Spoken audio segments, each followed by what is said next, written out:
Bonjour à tous, je vois que vous êtes tous en train d'arriver et de nous rejoindre pour cette conférence de presse.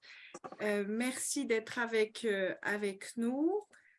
On va attendre encore quelques minutes le temps que tout le monde nous rejoigne, mais on est déjà un certain nombre de participants. Merci d'être là.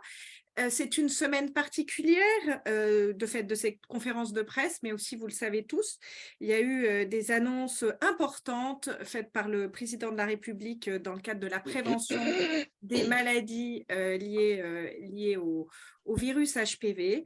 Je vais animer cette conférence de presse. Je suis Coralie Marjolais, je suis la présidente de l'association Imagine. Imagine est une association de patientes atteintes de cancer gynécologique et de proches. Et durant cette conférence de presse, on va rebondir donc sur les annonces du président de la République et les compléter et aussi essayer de les accompagner. Alors, je vous invite pendant cette heure que l'on va passer ensemble à utiliser l'hashtag HPV tous concernés sur les réseaux sociaux, à couper votre micro, sauf bien entendu, vous pouvez lever la main pour poser des questions à la fin, puisqu'il y aura tout un temps d'échange qui est prévu. Et il y a un chat tout au long de cette conférence de presse avec des interlocuteurs qui le suivront et qui nous reposeront les questions à la fin. Donc, n'hésitez pas à interagir tout au long sur le chat et les questions à la fin de cette présentation. Alors, cette conférence de presse est l'occasion de vous annoncer la naissance d'un collectif qui travaille ensemble depuis plusieurs mois pour essayer de faire augmenter ce taux de vaccination contre ces maladies liées au papillomavirus humain qui vont vous être présentées. Vous voyez les différentes associations impliquées dans ce collectif qui est là pour faire reculer tous ensemble la maladie. Dans cette réunion, nous aurons d'abord Sabrina Lebars de Corasso qui va nous parler de ces maladies qu'elle connaît bien et les cancers, mais pas que les cancers. Ensuite, Jean-Baptiste Lusignan pour le CRIPS qui va nous dire tout ce qui est déjà fait, les obstacles qu'ils ont pu rencontrer dans leurs différentes actions et l'importance de développer de nouvelles actions. Et ensuite, les recommandations du collectif, comme je vous l'ai dit, qui vont accompagner les annonces du président et aussi les compléter, parce qu'il y a d'autres éléments essentiels qui doivent être mis en place pour permettre d'éradiquer ces maladies. Et puis à la fin, comme je vous l'ai dit, on aura un temps de questions-réponses. Ça te dérange Donc, je vais passer la parole à Sabrina. Tout d'abord, il y aura un petit clip d'une dizaine de secondes afin que vous voyez les conséquences de la maladie et les conséquences de l'HPV et de quoi on va parler pendant toute cette conférence de presse. Quoi ma gueule? Quoi ma gueule? Quoi ma gueule? Quoi ma gueule? Quoi ma gueule? Quoi ma gueule? Quoi ma gueule? Quoi ma gueule? Quoi ma gueule? Ma gueule? Quoi ma gueule? Quoi ma gueule? Quoi ma gueule? Quoi ma gueule? Oh. Ma gueule. Alors, quoi?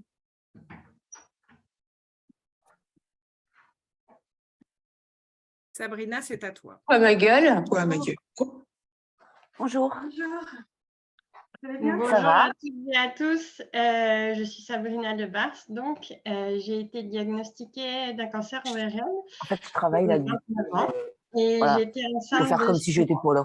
Et je le redirai à ma grand-mère parce qu'elle va me il y a demander des 15 fois micros si je suis là. qui semblent ne pas être coupés. Si vous pouviez faire l'effort, s'il vous plaît, de tous couper vos micros en attendant pour que chacun puisse entendre. Je vous remercie. Donc, je vous disais que j'avais été diagnostiquée d'un cancer ORL, j'avais 29 ans. À ce moment-là, j'étais enceinte de 6 mois. Depuis, j'ai cofondé une association de patients et je suis actuellement présidente de Corasso qui informe et soutient les personnes touchées par un cancer TT-cou. Donc, vous en avez vu un certain nombre sur le petit clip qui vient de passer. Je vais revenir avec vous ce matin sur les pathologies liées au papillomavirus, comme l'a introduit Coralie. Ce qu'il faut savoir, c'est que 80% des hommes et des femmes sont infectés au moins une fois dans leur vie par un des 200 papillomavirus humains. Dans la majorité des cas, cette infection passera inaperçue et elle sera éliminée par l'organisme. Mais dans 10% des cas, cette infection persiste et elle peut engendrer une maladie grave telle que le cancer. Il faut savoir qu'il y a 2900 personnes qui décèdent chaque année en France d'un cancer HPV induit. C'est grosso modo le même nombre de morts que sur nos routes. Il faut savoir aussi que les cancers ne sont pas la seule maladie qui peut être liée au papillomavirus. On va parler aussi des papillomatoses respiratoires récidivantes, qui sont des maladies qui sont très invalidantes chez l'adulte, mais aussi chez les plus jeunes. Par exemple, chez les enfants, les formes les plus agressives peuvent nécessiter des interventions chirurgicales tous les mois, sous anesthésie générale. Ça veut dire qu'un enfant de 10 ans peut avoir une centaine d'anesthésies générales dans toute sa vie déjà, au début de son enfance. Dans certains cas, les papillomatoses peuvent devenir malignes. Donc, on en revient à la problématique du cancer. Les HPV peuvent également être à l'origine des condylomes anogénitaux. Ce sont des infections qui concernent environ 100 000 personnes par an en France. Ces condylomes sont très contagieux. Les traitements sont souvent douloureux, tant d'un point de vue physique que psychologique. À ce sujet, je vais laisser la parole à Laure Roule, qui œuvre pour lever les tabous avec son association de patients. Merci Sabrina. Effectivement, j'ai monté l'association No Tabou après avoir été diagnostiquée moi-même d'un cancer HPV en février de l'année dernière, donc février 2022. Je me suis rendu compte ô combien il est déjà difficile de parler d'un cancer parce que ce cancer, on a le sentiment que ça va être un frein à un retour à la vie normale, tant sur le plan professionnel que pour faire des projets personnels, pour avancer dans sa vie. Mais alors, quand arrive la question de « tu as un cancer de quoi ? Il est où ton cancer ?» Il est encore plus tabou de parler de certaines zones, telles que l'anus. En fait, l'anus, on en a tous un, mais parler d'un cancer de l'anus, c'est quelque chose qu'on n'arrive pas à faire. Et donc, tous ces cancers HPV induits renvoient sur la vie intime. Il y a une dimension de honte qui demeure dans la mémoire collective et qui est difficile à surmonter lorsqu'on est patient. C'est une épreuve de plus. C'est pourquoi il me semble essentiel d'informer davantage le grand public pour mieux connaître ces maladies, et c'est en faisant sortir de l'ombre qu'on inclura davantage les patients qui sont atteints. Sabrina, tu as quelques chiffres à nous partager ? Exactement. Alors, on va sortir un peu de l'ombre et on va éclairer un petit peu sur le sujet. Donc, les cancers HPV induits, c'est 6400 personnes concernées par an en France.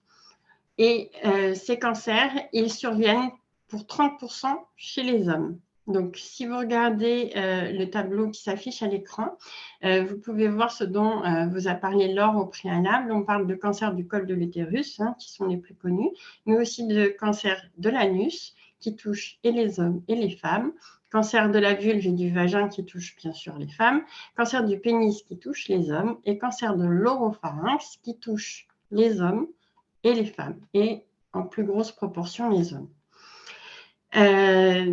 D'ailleurs, ces cancers de l'oropharynx, on entend plus parler ces derniers temps, notamment du fait du témoignage courageux d'Arthur Sadoun. Ça participe à briser le tabou, donc c'est une bonne chose.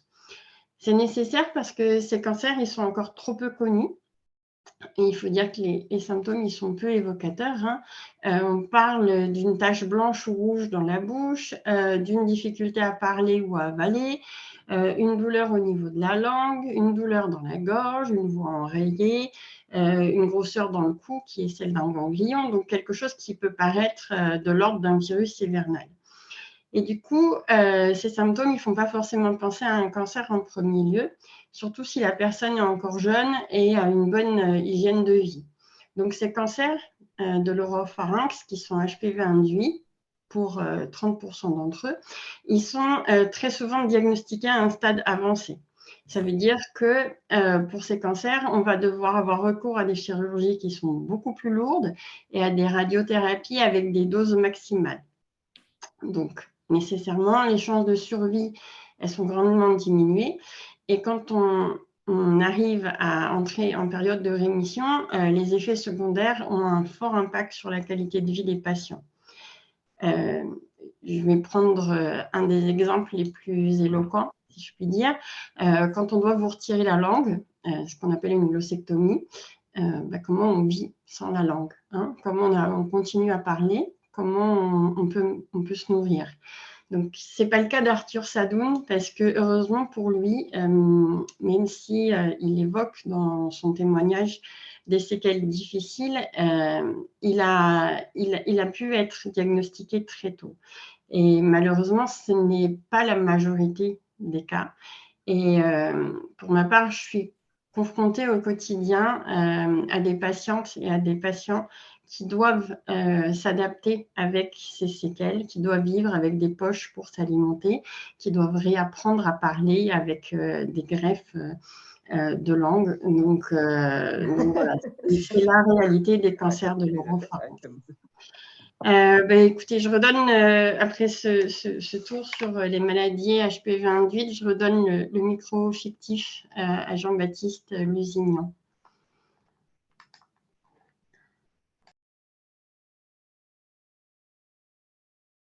Jean-Baptiste, tu n'as pas ton micro. Toutes mes excuses. Ça y est, c'est bon. Dans les début des années 2010, c'était pas remboursé. Merci Sabrina. Et donc voilà, après avoir vu la réalité de cette maladie, de ces maladies, je vais vous parler un petit peu de prévention en rebondissant déjà sur, vous avez peut-être entendu comme nous les annonces du président Emmanuel Macron mardi, qui nous rendent assez optimistes, hein, avec cette volonté de mettre des moyens financiers et humains sur la prévention des HPV, notamment avec la vaccination au collège. Aujourd'hui, la réalité, c'est que c'est surtout grâce à des acteurs plus locaux, les conseils régionaux, les conseils départementaux, les villes, que des actions peuvent être mises en place. Et c'est plutôt vers le ministère de la Santé ou le ministère de l'Éducation nationale que j'ai envie de me tourner aujourd'hui. C'est une très bonne chose de vouloir proposer la vaccination par des personnes externes en établissement scolaire dès le mois de septembre. Mais nous, on est très souvent au contact des personnes de l'éducation nationale, en premier lieu les infirmières scolaires par exemple, et tout ça ne pourra pas se faire sans un soutien à ces personnes. Il faudra aussi parler aux parents, évidemment. Il faudra parler aux adolescents et aux adolescentes concernés, travailler sur leur réticence, leur entourage, pouvoir mobiliser les acteurs locaux. Et tout ça, ça ne se fera pas sans un soutien élargi qui doit pas s'arrêter à un effet d'annonce, j'espère. Alors pourquoi je vous parle de ça? Parce que nous, au CRIPS Île-de-France, on s'inscrit dans une approche positive globale de la santé. On intervient depuis presque 30 ans en collège et en lycée. On voit près de 80 000 jeunes par an, qui soient en milieu scolaire ou hors scolaire, et sur à peu près 3 000 actions par an.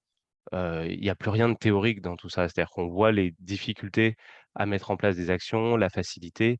Vous savez que dans la loi, normalement, on a 3 séances d'éducation à la vie affective et sexuelle par an.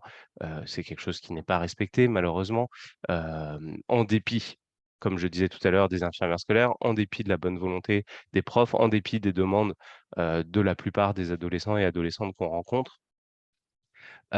Et aujourd'hui, il va être impossible de parler de sexualité à des adolescents, en tout cas ceux que nous on voit, sans leur parler de choses plus larges. On ne va pas pouvoir venir leur parler uniquement de HPV de manière comme ça, un peu décorrélée du reste. Il va falloir leur parler de sentiments, de relations de couple, de désir d'enfant, grossesse, contraception, de rapports forcés, ou au contraire souhaités, les questions de consentement, tout ce qui est discrimination de genre, tout ce qui se passe à la puberté.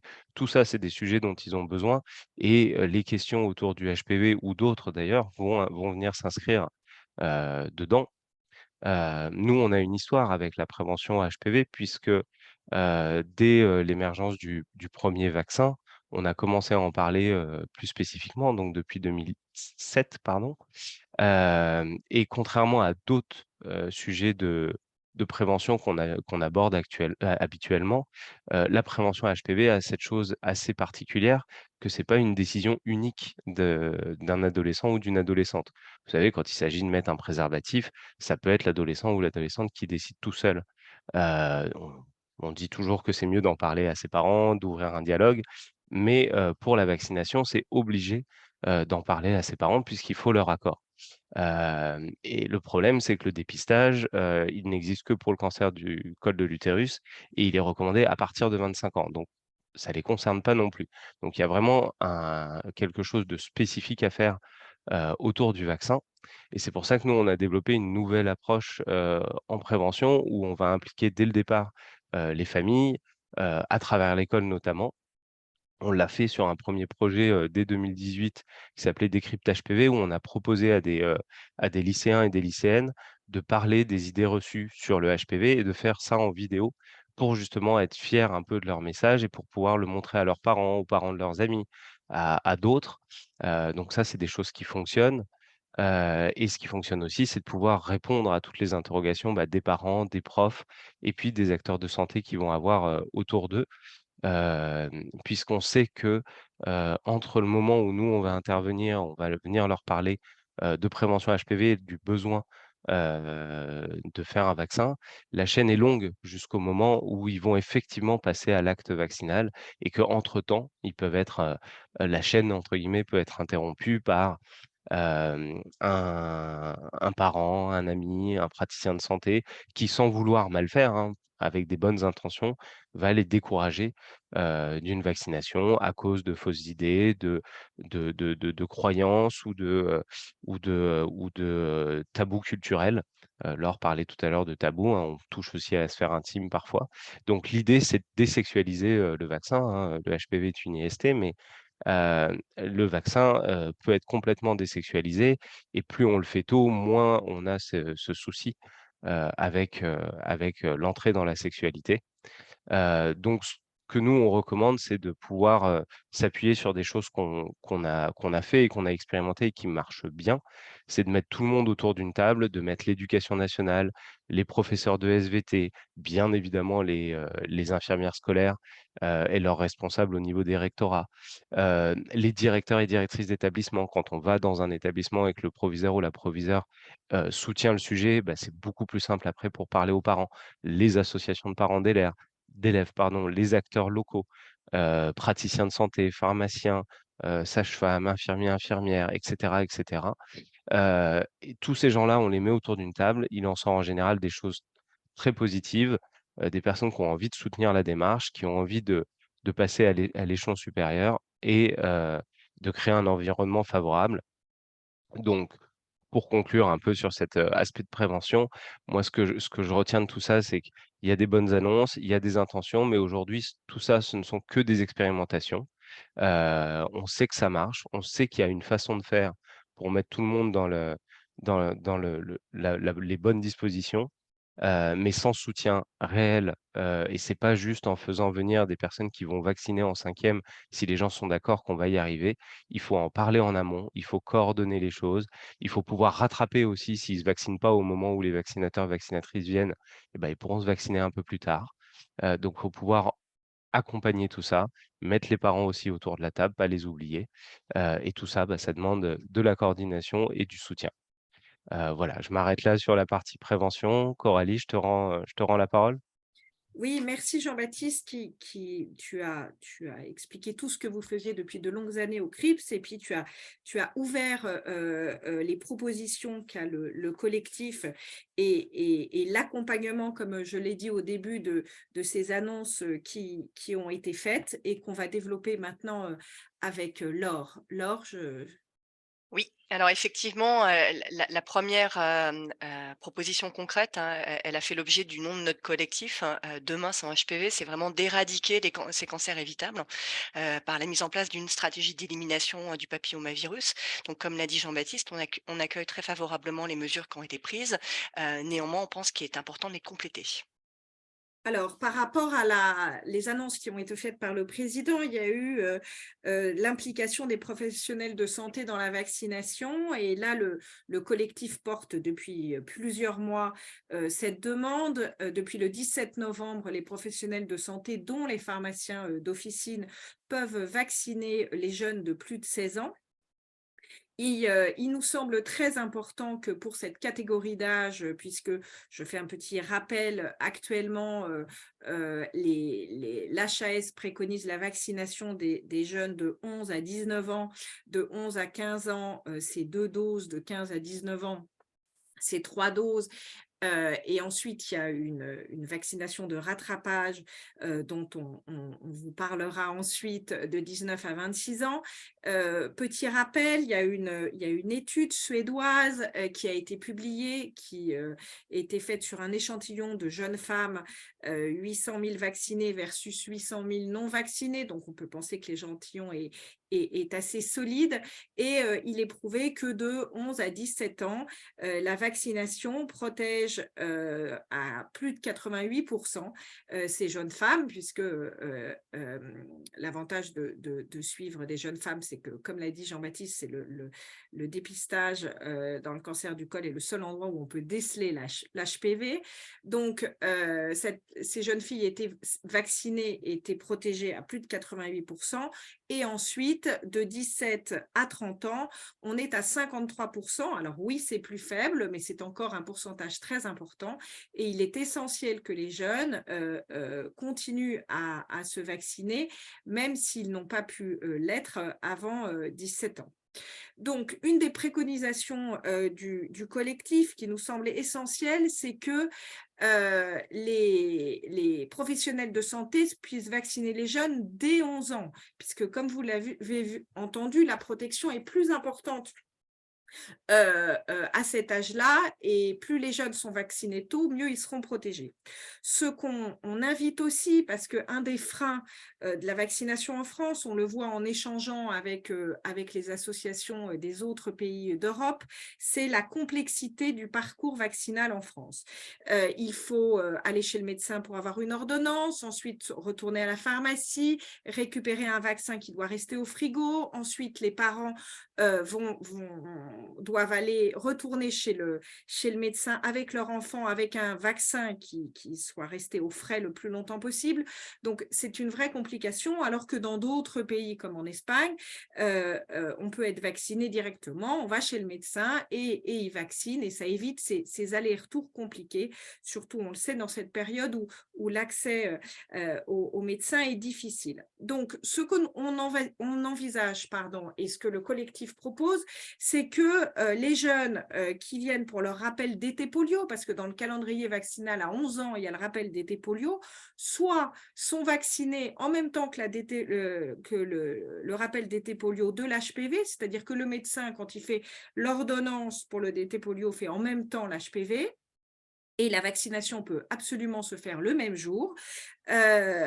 Donc ça, c'est une possibilité, mais une autre possibilité, et c'est là où interviennent les professionnels de santé, c'est le rappel d'été polio, et le médecin fait l'ordonnance pour l'HPV, et le jeune, avec ses parents, va voir un professionnel de santé, et par exemple un pharmacien d'officine, puisqu'on sait que c'est d'un accès facilité, et le jeune, dès 11 ans, est vacciné sur prescription du médecin par le professionnel de santé ou le pharmacien, et ça permettrait un accès vraiment facilité à la vaccination. Et ensuite, on le sait, à partir de 16 ans, les jeunes ont tendance à moins aller chez le médecin. Alors, on préférait qu'ils soient mieux suivis, mais ce n'est pas le sujet. Là, on est là pour favoriser la vaccination et protéger de ces cancers évitables. Et donc, nous préconisons qu'à partir de 16 ans, les professionnels de santé, dont les pharmaciens, puissent prescrire et vacciner contre le HPV, et ce qui permettra à tous ces jeunes d'avoir un accès facilité. Normalement, sur l'ensemble du territoire français, il y a des pharmacies accessibles, et donc tous ces jeunes pourraient être protégés.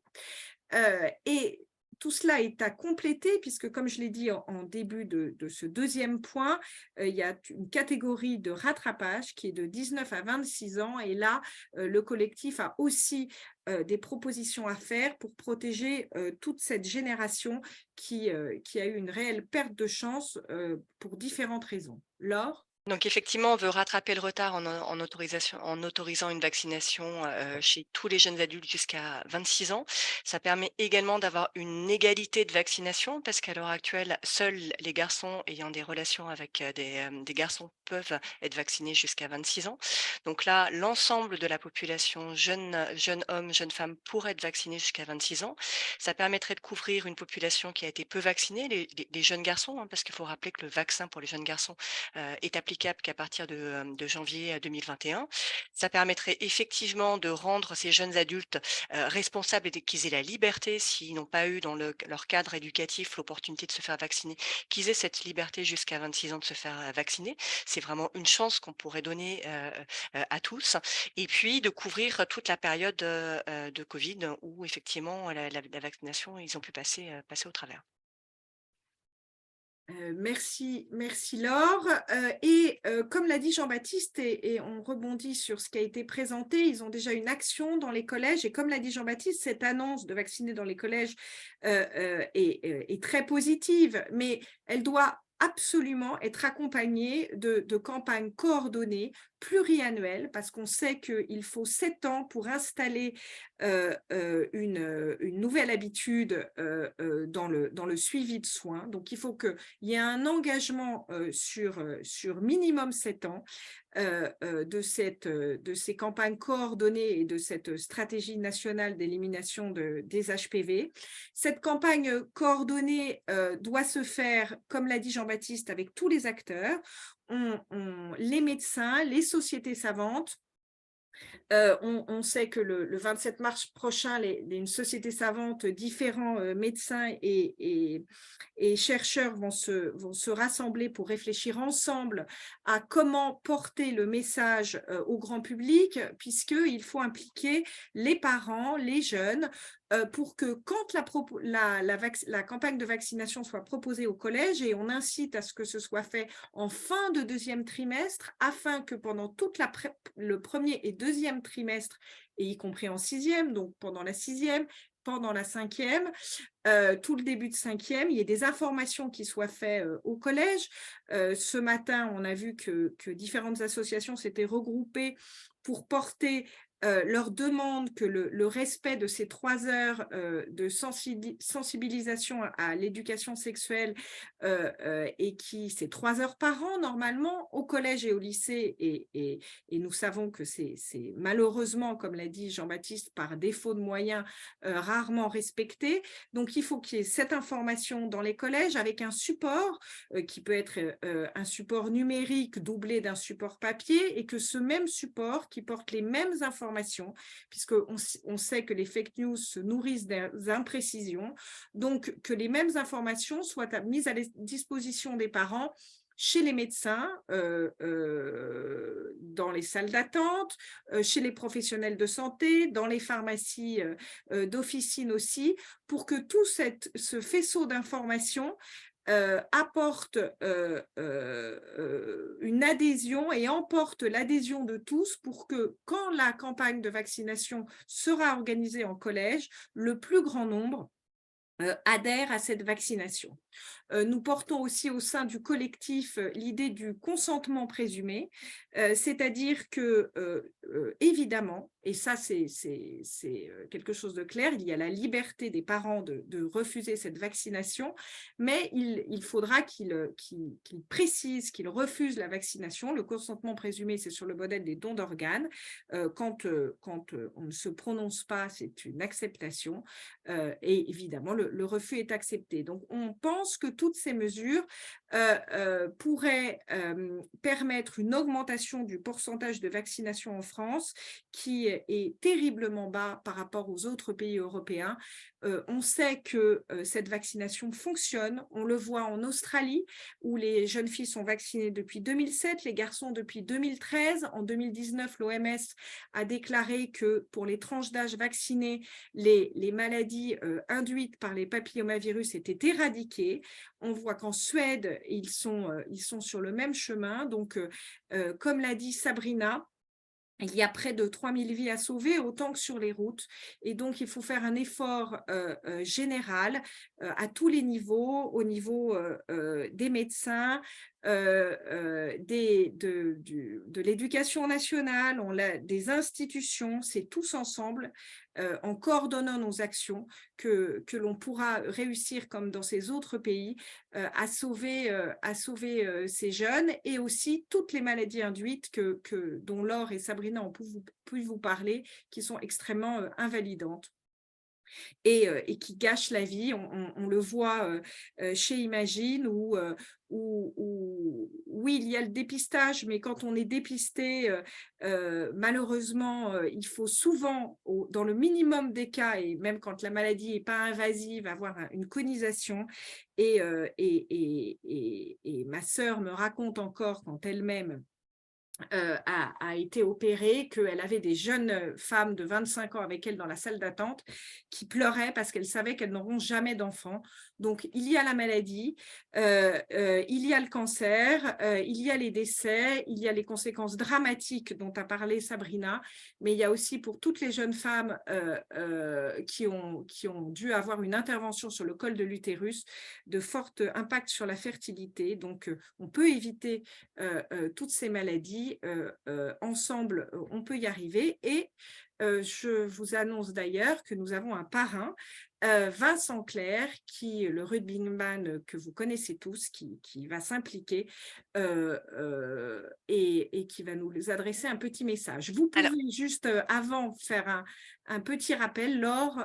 Oui, simplement de se dire que nous avons notre site internet, donc demain-sans-hpv.org, dans lequel vous retrouverez la plupart des informations qui ont été partagées ce jour et qu'on alimentera régulièrement, que ce soit des informations qu'on vous a présentées ce jour ou de prochains messages. Voilà. Donc nous avons une vidéo, hein, c'est bien ça? Absolument, on y va. Vincent Clerc. Vincent Clerc, normalement. Bonjour, je suis Vincent Clerc. En tant qu'ancien sportif de haut niveau, je connais l'engagement dans des combats de longue durée. Et c'est pour cela que j'ai décidé de m'engager personnellement sur les sujets de prévention de la santé des jeunes. Je soutiens le collectif Demain sans HPV, car ces associations sont engagées comme moi pour protéger la santé des futures générations.